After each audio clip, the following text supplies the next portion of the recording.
this is News on the Go. I'm Amitha. Here's what's cooking. I'm going to begin with a story of how migrant workers are stuck in Karnataka. Now, the government of Karnataka has stopped trains for migrant workers wanting to go back home. The state government seems worried about kick-starting the economy if there are no labourers, now trying to convince them to stay back. NDTV in the meantime reported protests by migrant workers in some pockets of Bengaluru. In fact, a letter by Manjunath Prasad, nodal officer for interstate level of migrant workers, has surfaced stating that special trains would not be required from Wednesday, but no formal announcement was made other than this. Well, the criticism that's coming in right now is that the government thinks that migrant workers are bonded labour.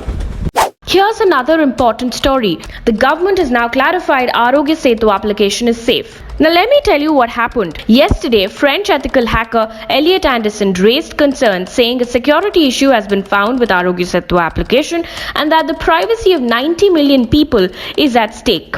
This application is being used by the government for contact tracing to contain the spread of COVID-19. The government has now said that no personal information is at risk in a rebuttal to the ethical hacker. Apart from surveillance fears, one other criticism that's coming in is that the application itself may not be useful. Now, there's been some disappointing news for Mumbaikars, but it may well be a good move by the civic body of Mumbai.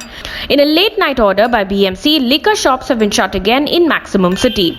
As soon as standalone liquor shops were allowed to open on Monday, many people were seen to violate social distancing norms along with unmanageable crowds, making the civic body take a drastic step with the withdrawal. Now, only medical stores and essential services can remain open. Mumbai is considered a red zone with 9,945 positive cases so far, the highest among all metros. Excise duty has now been hiked on fuel. The government has announced 13 rupees per litre hike in excise duty on diesel and 10 rupees per litre hike on petrol. As consumers, most of the amount that we pay for petrol or diesel goes away in tax. There is excise duty which is charged by the central government, value-added tax by state government and dealer commission.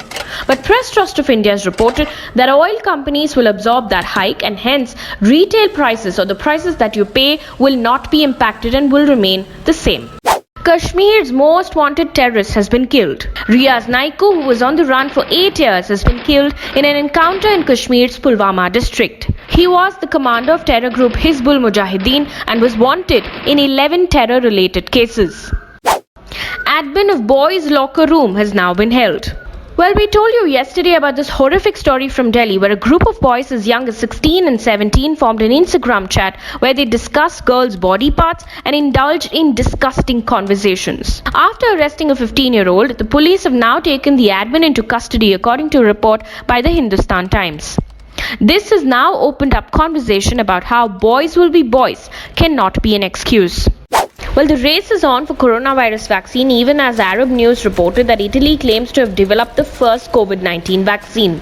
The report states that according to tests carried out at a Rome infectious disease hospital, an Italian COVID-19 vaccine has antibodies generated in mice that work on human cells. The report also stated that the CEO of the firm developing this has told Italian state news agency ANSA that human tests are expected to begin in summer.